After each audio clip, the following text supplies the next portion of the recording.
Ladies and gentlemen, please stand for the singing of our national anthem, performed this morning by members of the United States Air Force Academy's nationally recognized a cappella group, In the Stairwell.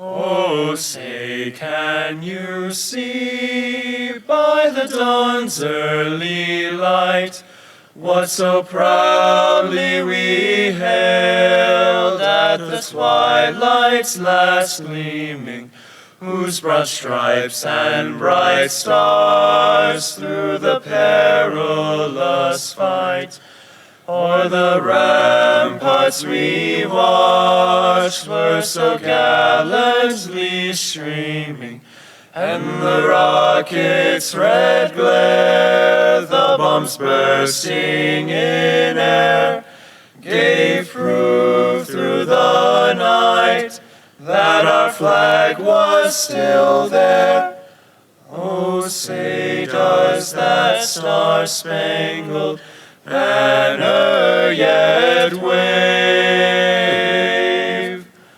o'er the land of the free and the home of the brave?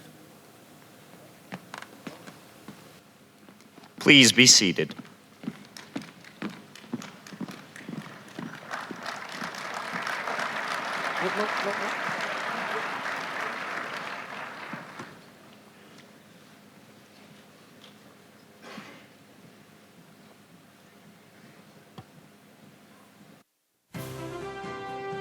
Integrity first.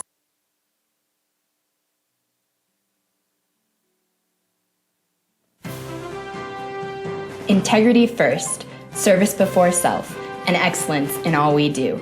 These are the core values we embody here at the United States Air Force Academy.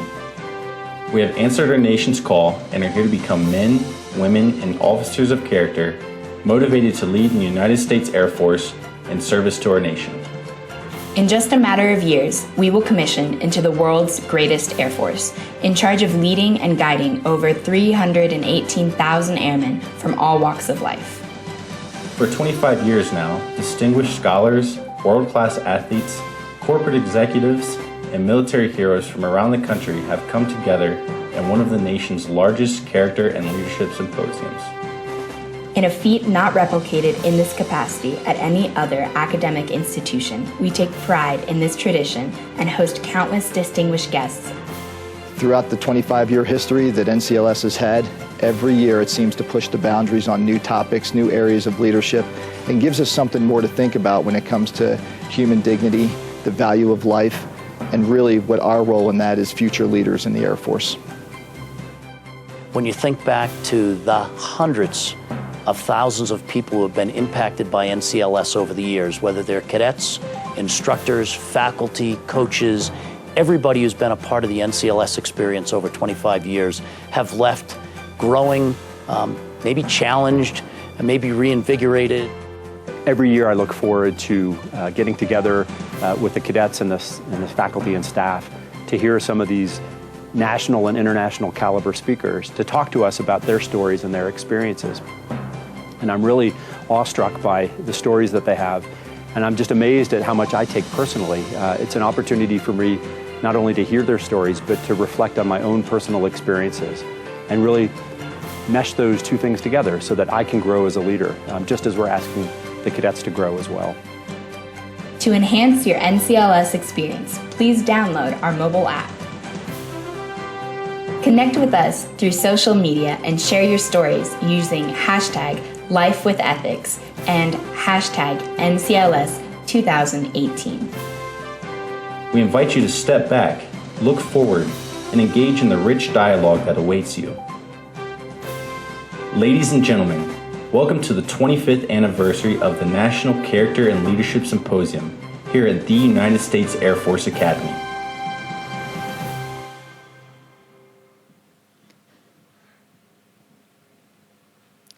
Welcome to the United States Air Force Academy at our 25th Annual National Character and Leadership Symposium.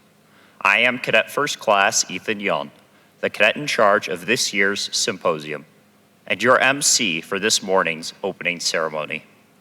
We are very excited to have you here with us at the Air Force Academy to discuss ethics and respect for human dignity. I've been involved with this event for 3 years and could say that 2018 will be one to remember.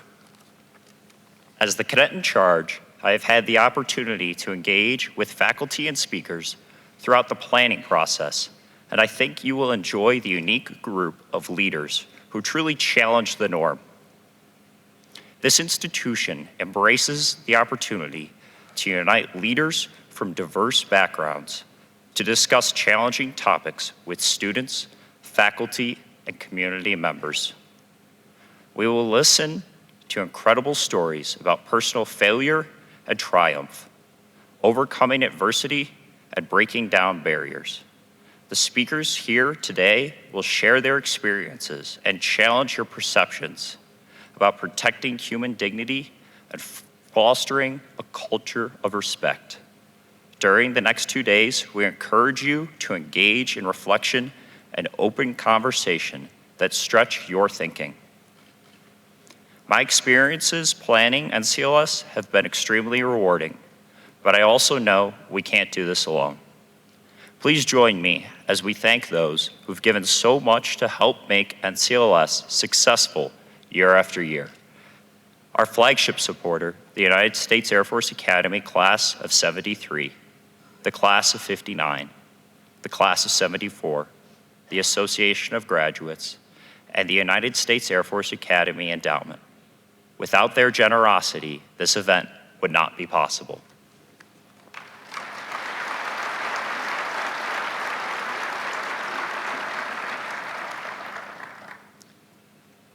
Ladies and gentlemen, it's now my distinct pleasure to introduce your host and the foremost champion of NCLS, the 20th Superintendent of the United States Air Force Academy, Lieutenant General J Salaria.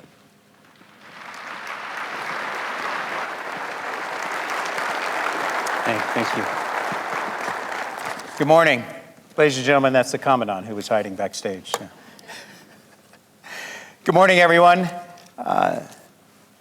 Thank you all for being here. Welcome to your United States Air Force Academy, and welcome to the 2018 National Character and Leadership Symposium. As introduced, I am Lieutenant General J Salaria.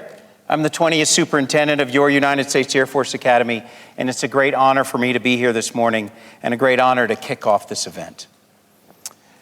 No event of this magnitude or this quality, this outstanding list of dynamic speakers, it just doesn't happen by magic, and it just doesn't happen by accident.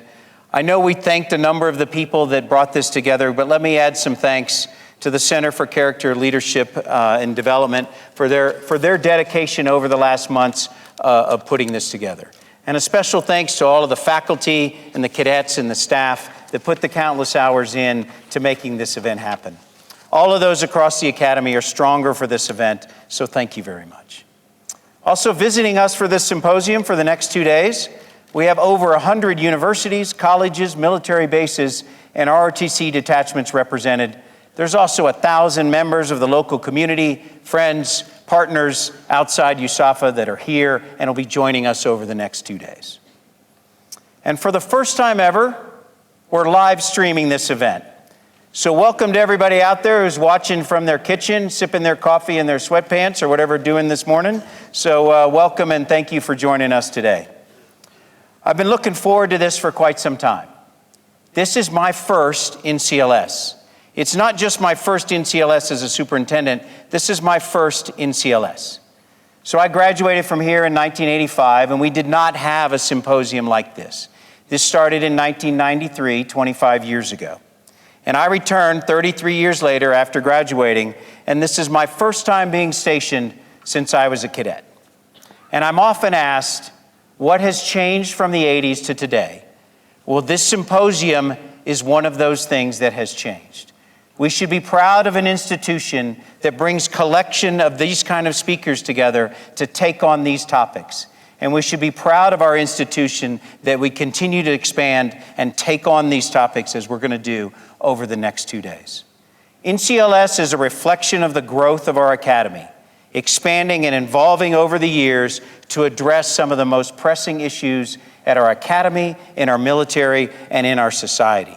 And this year is no exception. The NCLS theme that was up here a minute ago of ethics, respect for human dignity is certainly timely and a pertinent one. It allows us to have healthy introspection as individuals and as organization, and it applies to each and every one of us, no matter where you're coming from, what your professional, personal background, what institution you work for, or where you go to school.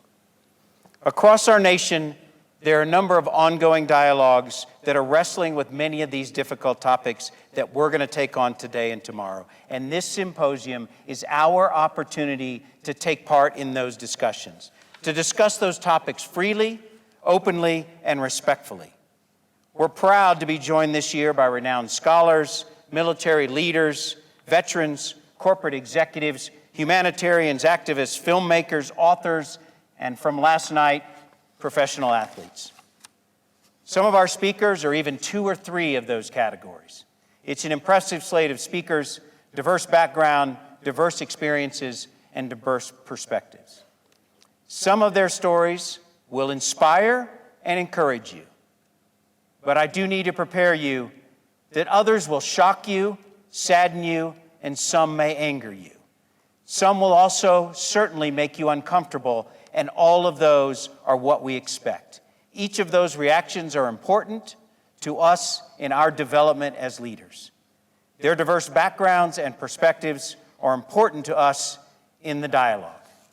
And that's what I'm going to highlight this morning. But before I do that, I'd like to show you a video.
This past year, our Air Force celebrated its 70th birthday.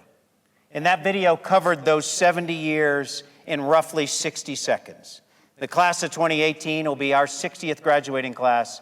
One of the Air Force's taglines for our 70th birthday was 70 years of breaking barriers. This, of course, first alludes to the breaking of the sound barrier by Chuck Yeager, who broke that on October 14th of 1947 in the Bell X-1 pictured here. He went Mach 1.07 at 45,000 feet over the Mojave Desert. Not even 1 month after the official formation of the United States Air Force.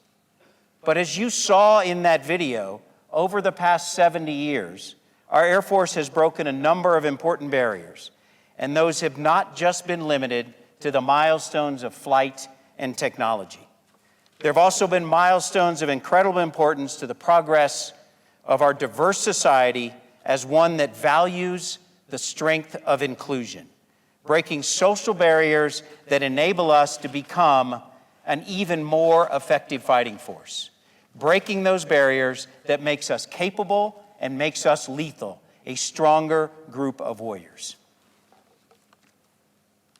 Each time those barriers have been broken, we've become an even better Air Force, and we need to ask ourselves why. And it's because the diversity of our society, when reflected in our fighting force, brings together an incredible amount of intellect, innovation, creativity, and courage. Those qualities give us that combat capability and make us lethal. And none of those qualities are defined by race, ethnicity, religion, sexual orientation, identity, background, or any other factor in our human condition. Those qualities, those are strengths, and they're derived from our inclusive culture that utilizes the power of our nation's adversity. Recently, I was fortunate enough to have an op-ed published last week by CNN that spoke to this directly. And I discussed the link between diversity and victory. And it wasn't an abstract concept that I dreamed up over there in Harmon Hall that my staff tapped out. It's one that's proven out through history, that you saw in those 70 years of breaking barriers. Prior to the formation of the Air Force, the Tuskegee Airmen during World War II provided an excellent example. From 1941 to 46, these black Americans trained to become fighter pilots in a segregated town of Tuskegee, Alabama. I've never been to Tuskegee, and I'm excited to tell you that I'm making plans. I'm going to be there next week, and I'm really looking forward to that. They formed the 332nd Fighter Group and flew more than 15,000 sorties in Europe, and amassed an impressive record of valor and airmanship, but what really matters is how they did their job. The bombers they escorted suffered fewer losses than other units, meaning more of the crews made it to their target to get their mission done, and more of the crews made it home. Simply because the color of their skin, they were separated from full integration into our force. While the Tuskegee Airmen were helping to turn the tide in Europe, in the Pacific Theater, the Native American code talkers were directly using their adversity as an asset that proved vital to the war effort. More than 500 of these Native Americans were enlisted into the United States Marine Corps, and they used that native language of Navajo to encrypt vital communications during combat. That unique code ingeniously utilized nothing more than the diversity of our nation, and it was never cracked.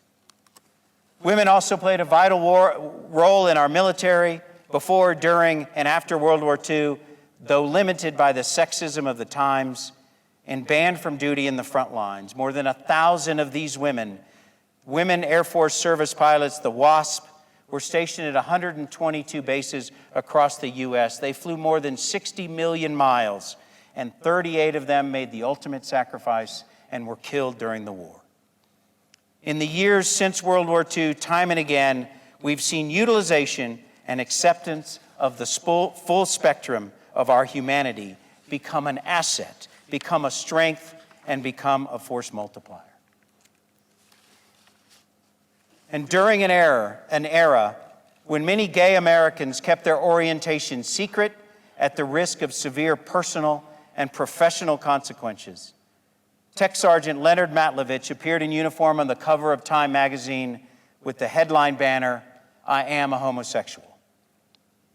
His courage as an activist against social injustice was laudable, but really, truly, it was his courageous action in volunteering for duty in Vietnam, serving 3 tours on the battlefields that earned him a Bronze Star and a Purple Heart. There's no denying that regardless of his sexual orientation, Sergeant Levitch was an outstanding airman who made our Air Force stronger, and as important, there's no denying that he was a warrior. When I began my career as a fighter pilot, women were not allowed to serve as fighter pilots in the United States Air Force. In 1982, Brigadier General Jeannie Levitch began undergraduate pilot training and went on to graduate first in her class. And she wanted to fly fighters. But she couldn't because the policy of the time didn't allow women. A barrier needed to be broken, and she did. And not only did she become the first female fighter pilot, and she flew F-15Es, an airplane close to my heart, she also became the first woman to command a fighter wing. I just saw her this weekend as a brigadier general with her unit, doing what she's supposed to be doing, leading, executing. And I marveled as I looked around her, because I know her, she's a good friend, that maybe nobody around her knew the barriers that Jeannie broke. And I think that was actually good. that they recognized her as a leader and recognized her what she was doing that day. Recently, I was drawn to an article by Sally Krawcheck entitled "The Cost of Devaluing Women." Ms. Krawcheck earned her MBA at Columbia and afterwards began to climb the Wall Street ladder in a male-centered world of investment banking and corporate financing, where the trading floors are roughly 90% men. Along the way, she suffered frequent sexual harassment and discrimination and eventually rose through the ranks to become one of the most successful women on Wall Street and opening her own digital investment company in Silicon Valley. What she talks about is the real cost of devaluing women, that the most diverse firms yield greater investment returns. Put another way, a more diverse force made those companies more capable, and in that industry, they made more money. Her article centered on women and sexism, but I think it has a much more broad application.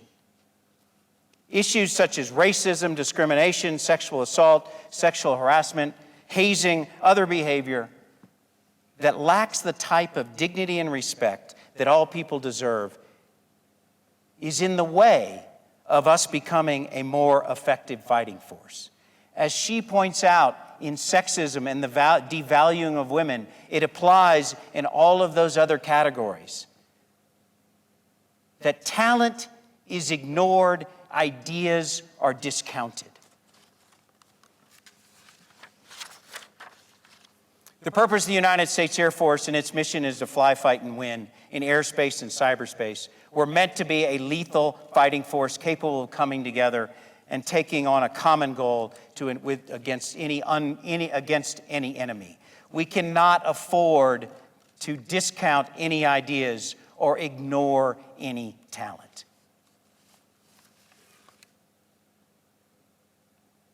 To illustrate that, I'd certainly like to tell you a personal story of mine. That when I was a wing commander, I was stationed overseas, and part of the duty as a wing commander in the United Kingdom is that I went to an event where a British regiment was returning from Afghanistan, a parade through a village with a reception held in the park. And you can imagine the scene. They had a number of wounded. They had taken a number of casualties in the very tough Helmand province of Afghanistan. Those men proudly marched through their village. They assembled in the reception. They had an opportunity to then mingle with families and get to reunite with the community. And I was there representing the United States. It wasn't certainly about me, and I just had the opportunity to meet a few of them. And so while I was there, perhaps maybe off to the side, trying to meet some members of the community myself, this very, very large British soldier came up to me. And he said, "Are you a Yank?" So, cleverly disguised in my service dress, I said, yes, I'm a member of the United States Air Force. I'm a colonel. I'm the commander of the base, and I gave him the location of where I was the commander. And this young man proceeded to tell me a story about how he was in Helmand province and that his unit was pinned down by the enemy. They had taken a number of casualties, the enemy was advancing, and the situation was continuing to grow worse. He and his unit then went through the steps to call in an airstrike. And he described that entire process, the drama of that strike, and then he ultimately described the one bomb that was delivered that they called for. And the situation was so complex based on the terrain and where the enemy was that it required remarkable precision. And the bomb was delivered in the exact spot where it needed to be. It allowed his formation, it allowed him to recollect his wounded, it allowed them to advance against the enemy, it allowed them to retake his area, and it allowed him to accomplish his mission. But that's not the story. Because then he introduced me to his wife and his little baby, and he thanked me for the fact that he was back because of that weapon that had been delivered. That's the kind of capability, that's the kind of lethality that we are expected to deliver. And if you think about that from the very beginning for 1 minute, If you think about the air crew that delivered that weapon, think about them showing up in an ROTC unit or showing up here at the academy, the training that they went through, the pilot training, the training that they went through it at their base, and the deployment. If you think about the maintainers that prepared that aircraft, if you think about the training, the years that they went through, if you think about the development of that technology, of that aircraft, of those munitions, if you think about the base that prepared that unit to deploy, the infrastructure from everything from security forces and civil engineering and the logisticians and the finance that prepared that unit to deploy, and you think about the position forward where they were deployed, and you think about the security, you think about the infrastructure that was there, the munitions that were there, the maintenance that prepared that, the preparation by the pilots, the intelligence officers that prepared them. Then you think about the operational construct,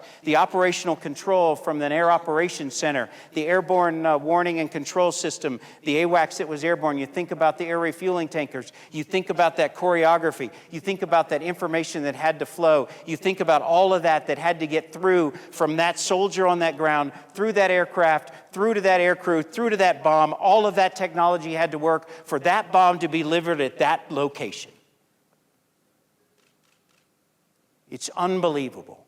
But none of that I described had anything to do with race, religion, sexual orientation, background, ethnicity. It only had to do with capability and being lethal and being good at your job.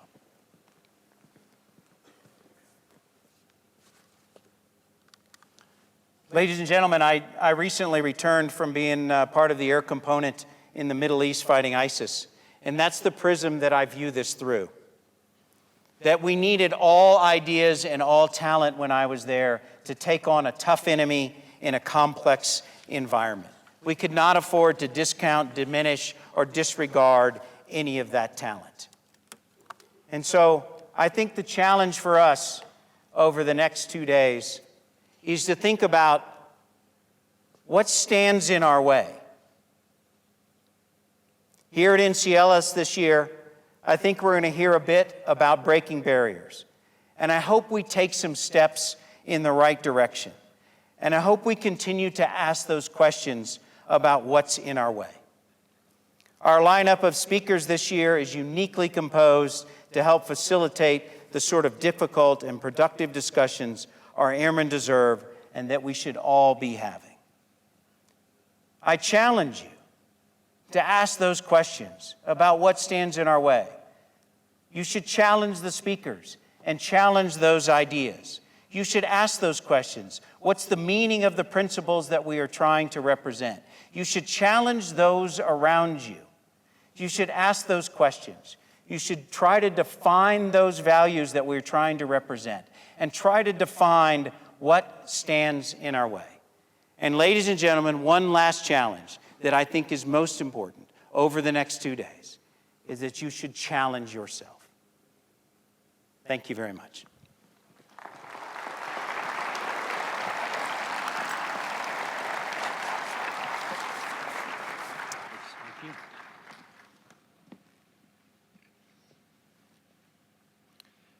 Lieutenant General Salaria, thank you for getting us started on this year's NCLS.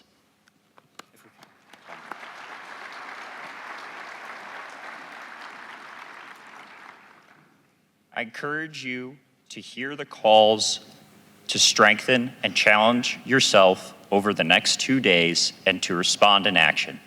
Take advantage of this unique opportunity. This is going to be an incredible event. Now please go enjoy your time here at the United States Air Force Academy and the 25th Annual National Character and Leadership Symposium. If you have any questions, our information booth is located just outside the theater as you walked in. Ladies and gentlemen, please make your way to your first session, which begins at 9:30, and thank you again for joining us this morning. Enjoy the event.